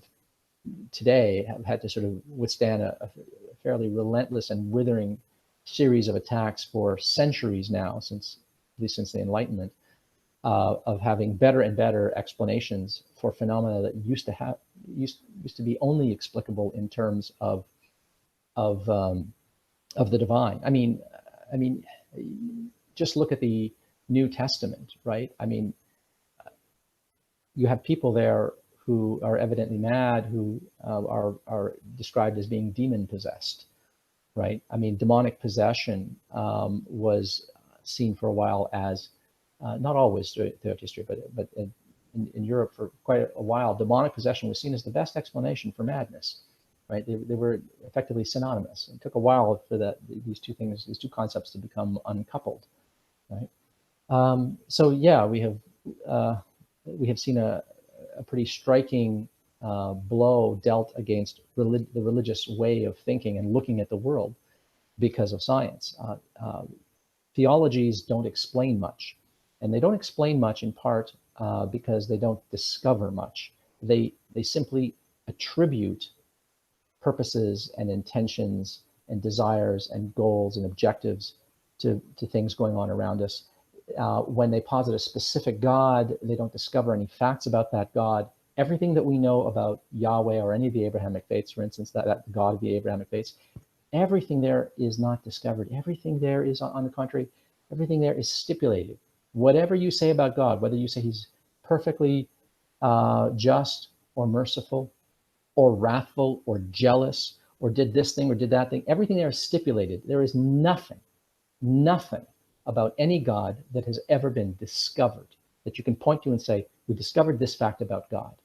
If God is atemporal or merely eternal, that is outside of time or merely always existing in time, what are we to say about that, about God in that respect? Is he eternal, having always existed and always will exist, or is he atemporal, completely outside of time, right? Because time came into existence, as we now come to think in terms of physics, right? These are different conceptions of God. We used to describe God as being eternal. Now theologians like to talk to, and apologists like to talk about God as atemporal. Why? Well, because time itself seems to have come into existence. So to say that God is eternal is merely to say he's always existed as long as there was time. Time used to be imagined as never having had a beginning, but now we think that time had a beginning as part of space-time. So now they have to imagine God as somehow outside of time, whatever the heck that means. Look, if God is eternal, or was eternal, we didn't discover that fact. And now the concept of God with respect to time is being changed. Theologians now like to think of God as being atemporal, outside of time, because our concept of time has changed. We didn't discover that fact about God, we discovered a fact about time, and now we have to change how we talk about God. Nothing that we know about God is discovered. It's all invention. And in other words, and this sort of brings me back to the point I was trying to get at the beginning of this, which is because everything that is said about God is stipulated, is simply declared in some storybook or from the pen of some theologian or apologist, because everything about God has that character, it is no different than the powers of Superman. What are Superman's powers? They are not to be discovered. Superman's powers are invented. They're invented by the authors who wrote the Superman comic books and make the Superman movies now, okay? And it seems to me that if you have a hypothetical being or a positive being, like a God, that has certain attributes, these attributes are manifest nowhere else in the world. They seem to be extrapolations to the nth degree of ordinary mundane features of the world. Like, being omnipotent and omniscient and so forth, right? If those are merely attributed and not discovered, there's no more reason to think that God is real and is omnipotent than to think that Superman, if he flies fast enough against the spin of the Earth, could reverse the spin of the Earth and set back time. That's a power that Superman has. I know, I saw it in a movie, okay? But it's not true. Right? It is a purported power of Superman. All of God's powers, capacities are purported. They are stipulated. And that's true of every God. And this is a reason for your BS detectors to be going off. Nothing about God is discovered. Then it has the character of a comic book character. It smacks of fiction, right? Couple that with the fact that when you read the stories, they seem quaint. They are so fantastical. You don't have to reject the whole Bible. You can read the Bible and go, oh, this could have happened. This makes sense. Oh, this part here, completely fantastical. I don't believe that this happened. This makes no sense, right? And then you can look in history and see what happened and what didn't. And some of those things that are described in the Old Testament, for instance, happened. Some things in the Quran that are described might have happened. Some things not. You don't have to accept it all or reject it all. You can do what a historian does, and when they read the Iliad or the Odyssey, they don't treat it all as inerrant history, nor do they treat it all as complete worthless fiction. They can look at each part as they go through and go, oh, this is plausible. That might make sense. And other parts, that makes no sense. That's a fantastical tale and has nothing to do with a prejudice against the supernatural. When I look at a James Bond movie, there's all kinds of fantastical stuff going down in those movies. There I go, that's impossible. That's not going to happen. That's ridiculous. I don't believe that could happen, right? But it isn't because there's magic in those movies. There's no magic in those movies. There's just fantastical things, right? And so you don't have to have a prejudice against the supernatural to find these stories implausible and to find them quaint. They just have to be fantastical in character and not born of any evidence. And that's enough to say, I don't believe this God. This God is the stuff of fiction. It smells of fiction all the way through. Good. Is there, before we carry on, is there any other reasons? Because I want to just ask you about a couple of reasons that I've heard and that people talk about for disbelieving in a God, but I want to make sure that you've covered all the reasons that you would or that you would say to people you're an atheist, as you've currently done? Is there any more outstanding from your side that you would present? No, I mean, everything else that I would say would be sort of a more specific character addressing a specific God and a specific claim about a God and so forth. But let me summarize it here and very quickly why I think atheism, the claim that there aren't any gods, is more likely to be true than not. Okay, how do you discharge this burden? You just point to the lack of evidence where evidence ought to be found. You can point to internal contradictions within these theologies and within these God concepts. You could point to external contradictions, actual things that are true in the world which contradict what we should expect to find. Not merely failing to find certain things, but actually contradictory things that we find in archaeology, for instance, right? In the absence of all that, you can point out that something being a mere bare logical possibility isn't a reason for even provisionally accepting it as true. There's an infinity of these things, and so you have to provisionally reject them or else bloat your ontology. So those would be sort of the four reasons that I think just capture practically every God concept in every religion and why we could reject them. And lastly, just look at the nature of the stories.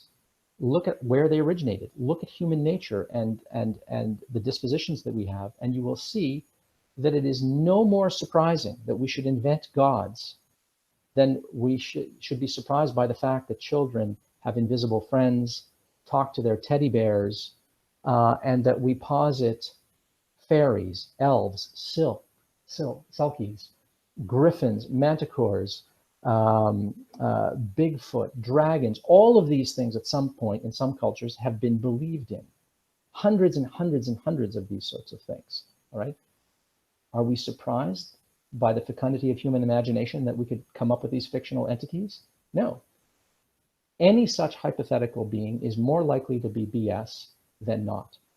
The only thing that should ever make you think, oh, wait, I need to be agnostic about this, or I need to believe this, is if there's evidence.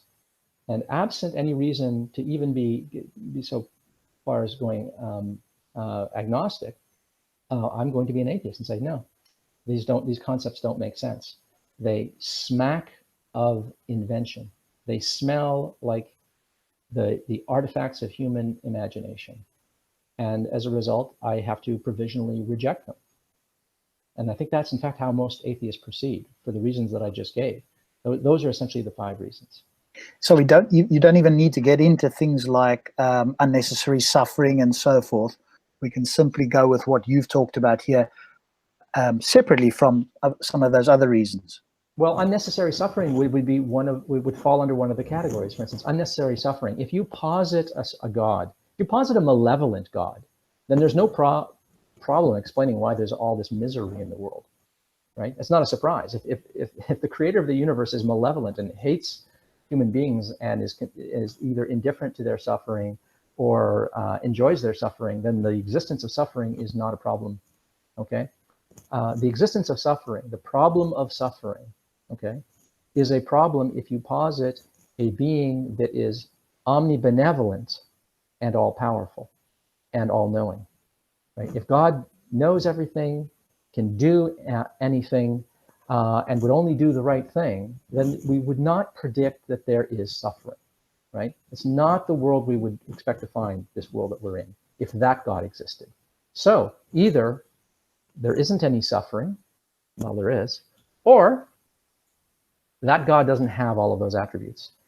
Either he's not omnibenevolent, or maybe he's omnibenevolent, but he didn't know that this would happen, in which case he's not omniscient, or he's not omnipotent and he can't prevent it, right? But that tri-omni God, that is inconsistent with the existence of suffering, even one tier. It doesn't make sense, right? And so there is an external contradiction, right? You can just bracket whether or not those 3 attributes even go together internally, whether they're internally consistent. You can just point to the external contradiction that there's suffering in the world.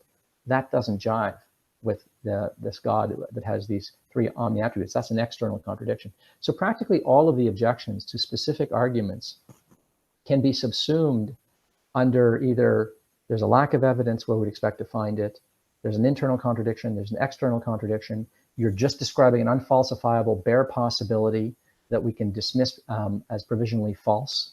And then you couple that with some knowledge about human nature and human psychology and the kinds of stories that people are telling, that tells you that these sound like human confabulations. And practically every apologetical argument that can be put forward to you can be subsumed under one of these reasons that I've given for atheism. They practically everything falls into one of these categories.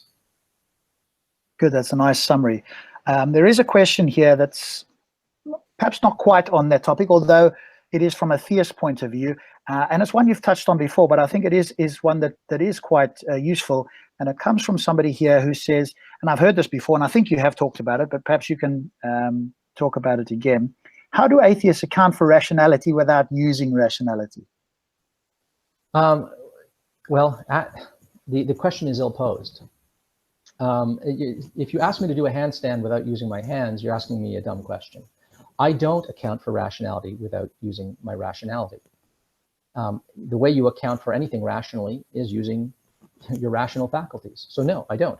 I don't make the mistake of trying to argue in a circle. People who try to argue for the existence of their the rationality of their faculties or the reliability of their cognitive faculties without assuming them are going to find it impossible, right? But positing a God doesn't help. Positing that there exists a God that is rational and is the guarantor of the reliability of your rational faculties doesn't help. How did you establish that God exists? What faculties did you use? Did you use your rationality while you were trying to establish whether or not a rational God existed that serves as the guarantor of your rationality? No one has a way out of this problem, right? If I ask you to tell me, what's in this cup, is it water, yes or no? But you're not allowed to use language. Well, what are you going to use, right? Well, I'm sorry, but I'm stacking the deck. If a person asks me to give a rational defense of something, then I have to be able to use reason. If I'm not allowed to use reason, what do you want from me? You want an irrational reason? So when people ask you something like that, like, how do you establish that your faculties are rational, or how do you ground rationality? I don't think anything grounds rationality. I think rationality has causes, but there isn't a meta-rational reason for why reason works. That is only going to be a circular argument. That is, you're going to be using the very thing that's in question, namely your rational faculties, to justify trust in your rational faculties. And so you can't do that. That would be irrational. So the person is asking you to give a rational defense of your position, but don't use reason. Well, I'm sorry. Do you want me to be reasonable or unreasonable? Right? If you want me to be reasonable, I will tell you the truth. I don't think that there is a rational way to ground my rationality without using my rationality in the process of it. Right? Rationality is a way to think of rationality is what you use to arrive at all your other beliefs. You don't arrive at the rationality of your rational faculties using your rational faculties because you're arguing in a circle. So think of rationality as a ladder. Rationality is the ladder that you climb to arrive at your other beliefs, to reach what you want, to reach the truth. Okay? You don't climb a ladder to reach the ladder that you're already on. That doesn't make sense. So that would be my answer there. That the question itself is actually ill-posed. It's actually an incoherent question. Ask the person who asks you that, do you want me to give you a rational answer or an irrational answer? Because if they say a rational answer, oh, well then, if you want a rational answer, then presumably you want me to use my rational faculties, right? So it's a kind of presuppositionalist trick that's gotten popular in recent years, is to try to trick a person into saying that they can ground their rational faculties without using their rational faculties. I mean, that works on someone who doesn't know any epistemology. But if anyone has studied some epistemology, they'll know, well, wait a minute, that doesn't make any sense. You're asking me for something incoherent here. You're asking me to give a rational account of a non-rational process that's going to ground my rationality. No, there's not going to be such a thing. It doesn't make any sense. So I think rationality arises historically and evolutionarily for certain reasons. There are causal reasons for why this happens. There's a causal account, but there isn't going to be an epistemological warrant or justification for it. I think rather what we have are causal processes that result in our rational faculties, and we then use the rational faculties to warrant everything else, but we can't warrant them. That would argue in a circle. Perfect. I want to welcome in the realistic nihilist. Before I go to you, sir, I think Stopspamming and my co-panelist Abu had a question, and then we'll pass over to the realistic nihilist before we close out. So Stops or Abu, if you got a question you wanted to ask Ozzy.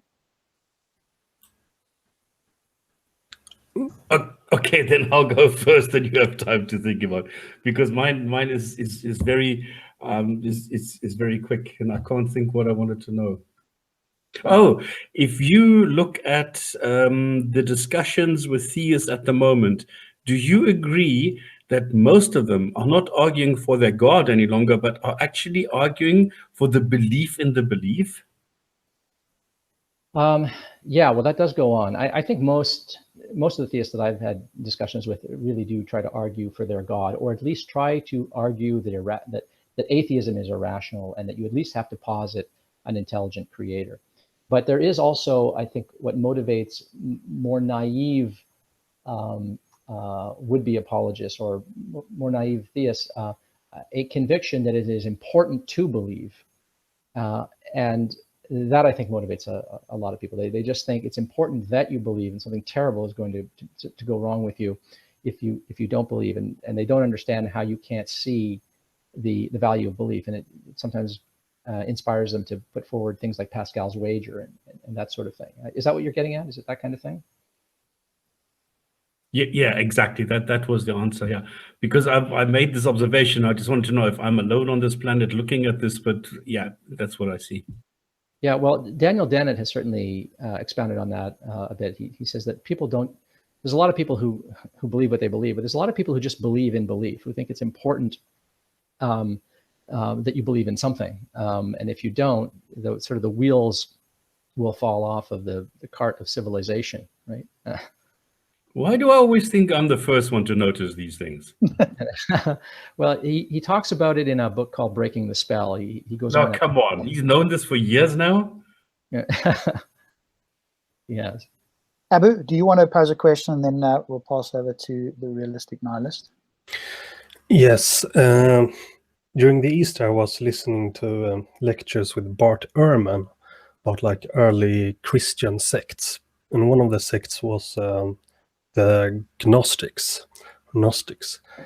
And they exist, they're not only, it's a larger kind of philosophy than just Christian, but there's a Christian branch to it.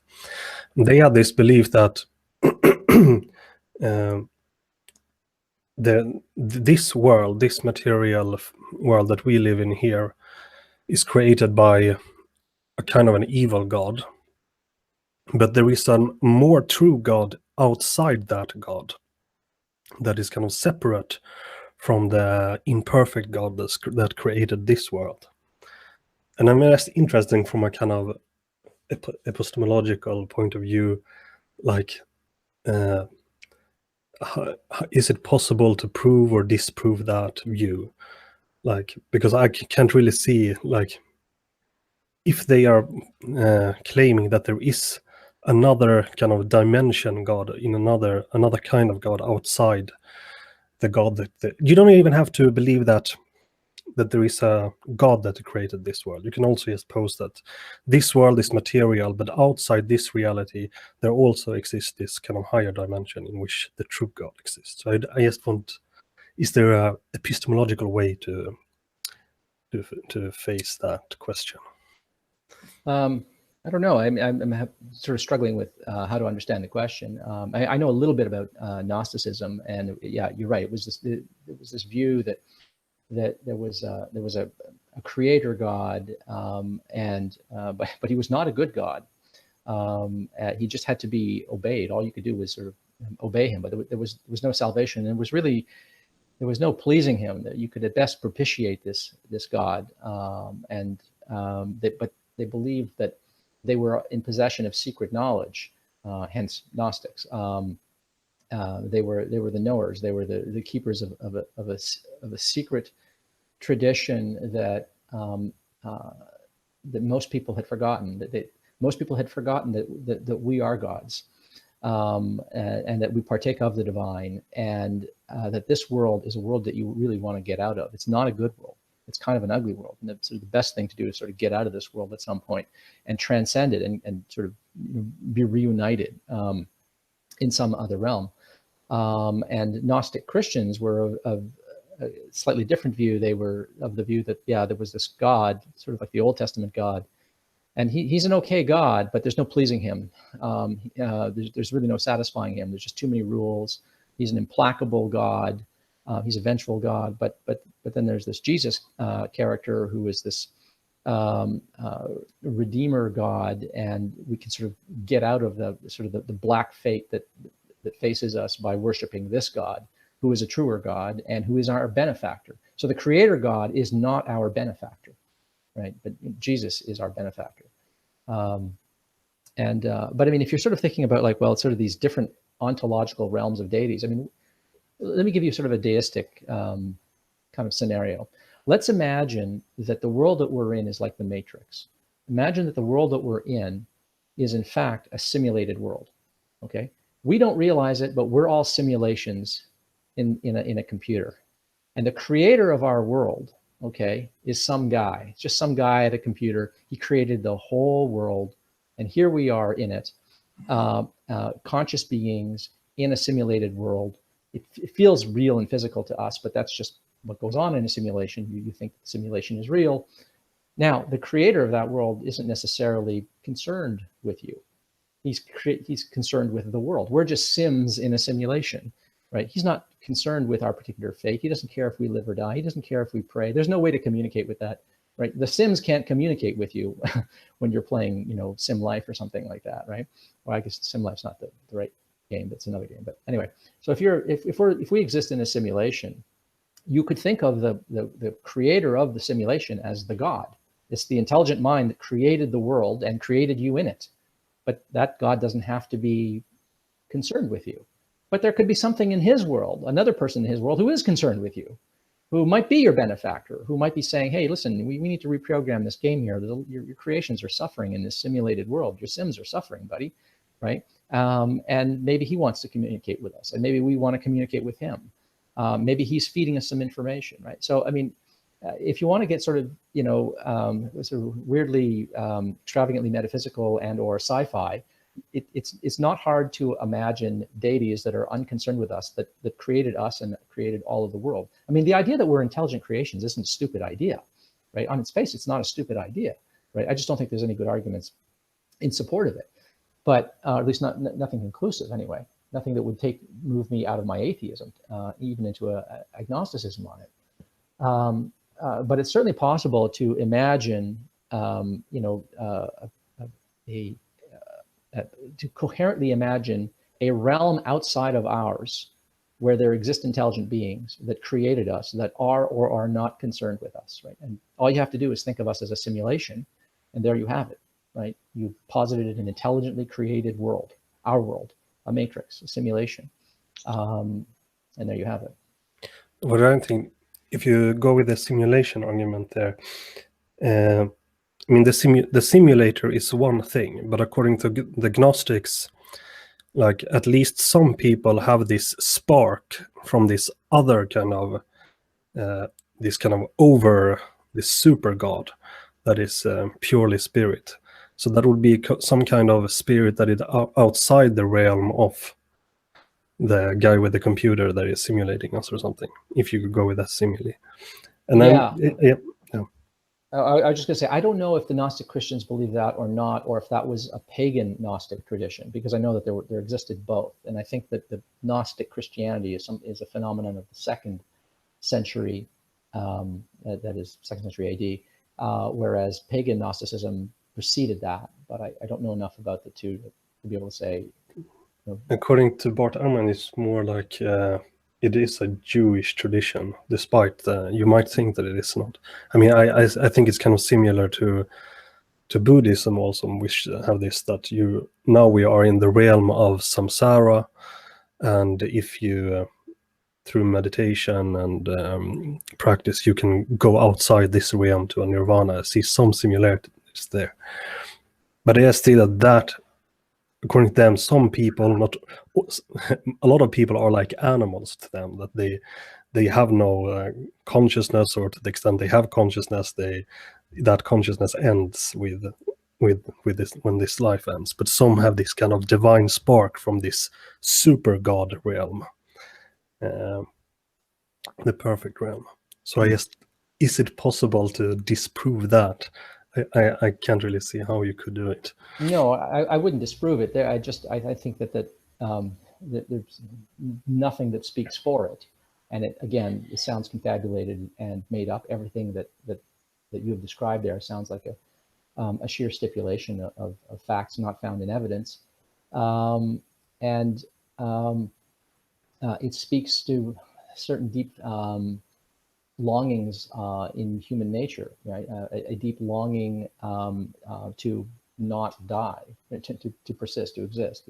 The doctrine that death is ultimately an illusion, that there is some grand purpose for oneself, that there will be justice ultimately. I mean, think of the concept of karma, for instance. There are people who believe in resurrection, not resurrection, but reincarnation and the karmic wheel and so forth, right? What are those? I mean, those are just other ways of imagining that we don't really die, that life continues, some spark of us continues into the next life, and that ultimately, because of karma, justice will be done, right? We long for justice, we long to continue living, we fear death. I mean, and religions have a habit of sort of promising everything that you want. And that's why I think you have to sort of be wary of this. Right away, your BS detector should be ringing. Something like deism, I think, is actually largely immune to that, because deists have a tendency to stay away from anything that smacks of a promise of what a human being would want to be true. And that, I think, fairly immunizes them from a lot of this objection of mine that most religions smack of confabulation. Yeah. Cool. Okay, maybe we should let the other. We're coming up to 2 hours, and I want to respect Ozzy's time, but Josh, aka TRN, is in, and I think he wanted to add a few words, or perhaps have a comment with or to Ozzy. So go ahead, sir.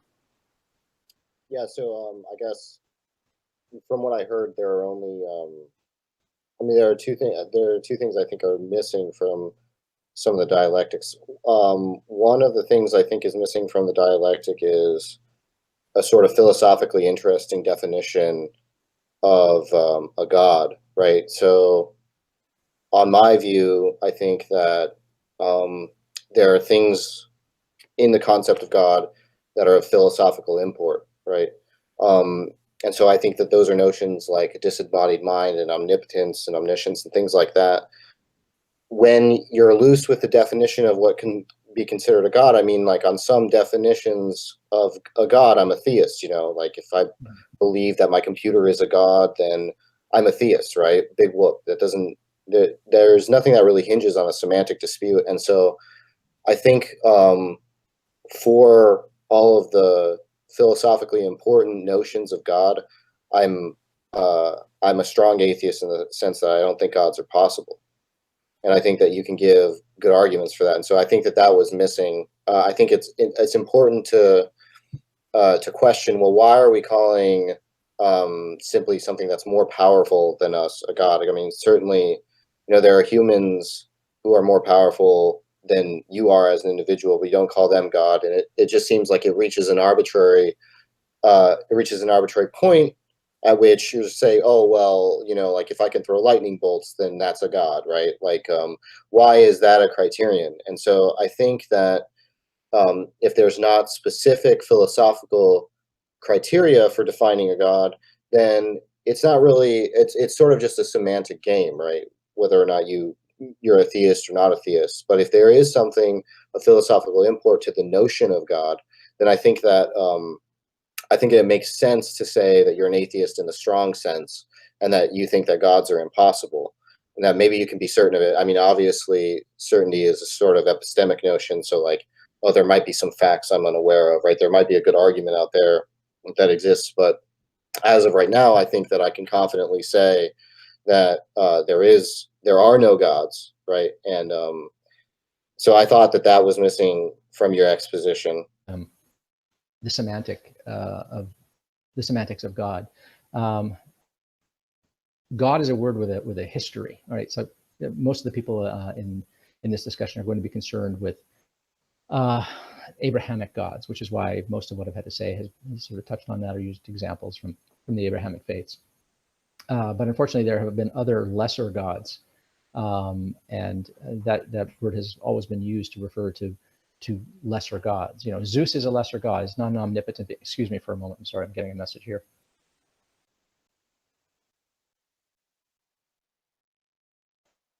I beg your pardon. Sorry about that. An important message from my wife. I'm almost out of time. There's my God. Yes, I was just about to say that. Yeah, I suppose I should say goddess. The word God is a word with a history. So Zeus was a god. Okay. All right. So he hurled thunderbolts around, stuff like that. Well, he didn't just hurl thunderbolts. He was he was a massively powerful being, right? But there were even lesser gods, right? And then the ancient Greeks had concepts of gods like strife was a god, right? And rosy-fingered dawn was a goddess, right? Things like that. I mean, they're for them, the concept of a god was just a supernatural being that had governance over some part of the world. It could even be a very small part of the world. It could be a pond in a forest, right?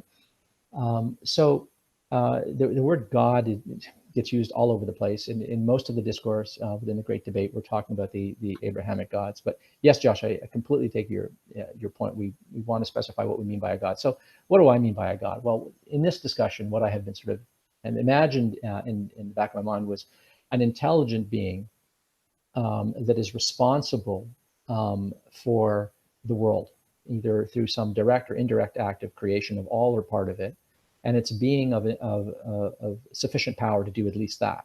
And that's it. And so, I mean, it's possible that we could discover that a god was really ultimately a very natural thing. It doesn't have to be tied to a supernatural phenomenon. I mean, if we found ourselves, if it turned out to be the case that we were in a matrix, that there was something akin to a teenager in a basement room with some kind of computer beyond our imaginings that had created and simulated everything around us, including us, that thing would be relative to us a god. It would rival anything that Yahweh could do. I mean, he could literally program anything to happen, right? He could program things to happen that we could only describe as miraculous relative to our capacities, right? So I think that would be a worthwhile concept of God. But now what we would have is a non-supernatural empirical God. I mean, gods could exist. I'm not someone who thinks that you can argue against God, for instance, by saying God is supernatural, the supernatural doesn't exist, therefore God doesn't exist, right? And I don't think you would argue that way either, but that is a move that a lot of people want to make. And I'm agnostic when it comes to ontological categories. Could a God exist? Of course a God could exist. A God could exist in exactly the sense that I just described. Yahweh could be a teenager in a basement with a supercomputer that simulated us and the world around us. That doesn't strike me as logically impossible. It wasn't even conceivable until we had computers and could simulate things. And we don't know how it would be possible to simulate a conscious being, for instance, such that the beings really were conscious, such as we are. But it's not an impossibility. I can't think of an argument why it couldn't be the case. And that, in my view, would be as real a God and as full-bodied a God as anything supernatural or described in the Old and New Testament. Yeah, so I'm not understanding, like, when you have an ontological criterion, that's the point at which you have some non-arbitrary epistemic like reason for it's something decisive for stipulating what a god is, right? But on your view, when there's not an ontological distinction between a god and a non-god, it just becomes sort of like an arbitrary, oh, well, I might call this a god, right? It's No, not. I don't think it's arbitrary, because for me, it's a question of relative power and governance. I like the fact that the ancient Greeks had this idea of gods, of streams and fields and things like that, and the dawn and stuff like that. That these things could be gods. They personified these things, right? And what made them gods, as opposed to natural critters, was that they seemed otherworldly. You couldn't just interact with them in some mundane manner. They were not ordinary critters like ourselves, and they had governance over something. And so, you know, the great programmer or architect that programmed our simulation, if we are in one, that I think would be meaningfully a god for that reason. You have an intelligent mind that is responsible for what we find ourselves in, and has enormous power and governance over it. It doesn't bother me that it's not in some other ontological realm. The ontology seems to me irrelevant. Well, I mean, so like it seems to me like you're categorizing it in terms of relations, right? But that might mean something like if ants are conscious, then relative to ants, we are gods, you know? Well, I mean, this is not to say that, I mean, if supposing there was a conscious ant, you know, there's an intelligent, you know, an incredibly intelligent ant, okay? And he looks around and he looks at us and our capacity to like wipe out their anthills and decides that, you know, well, we're like gods. Well, I think that ant is going to be mistaken, right? That ant is just not in possession of all of the facts. He's in possession of some of the relevant relational facts, namely that we have enormous power and governance over it, but we didn't create that. Even if I built an ant farm, okay, I don't think I would be I could be playing the role of a god for that ant, but knowing what I know about how I'm related to that creature, actually biologically related through ancestry, through common ancestry, I know that I just have ants as pets and I'm not a god. And that ant would be mistaken, right? Now, a counter to my argument here is what you could come back as well. Maybe the architect who created the simulation that we're in, whom we regard as a god, just regards us as pets. We're like, you know, we're like his ant farm, right? And maybe he understands some facts about our relationship, but it seems to me that he really did create us and really did create this world. He isn't just in this world with us, that the architect actually created us. And so while he might regard us as pets, we are pets of his making. And that's not the same with ants. We didn't make the ants, and we didn't make the world that the ants are in. We just share a world with them, and we have enormous power over them. And now with respect to the Greek gods, we might discover that the Greek gods did exist, and we might discover that they are exactly like us, that they just share the world with us.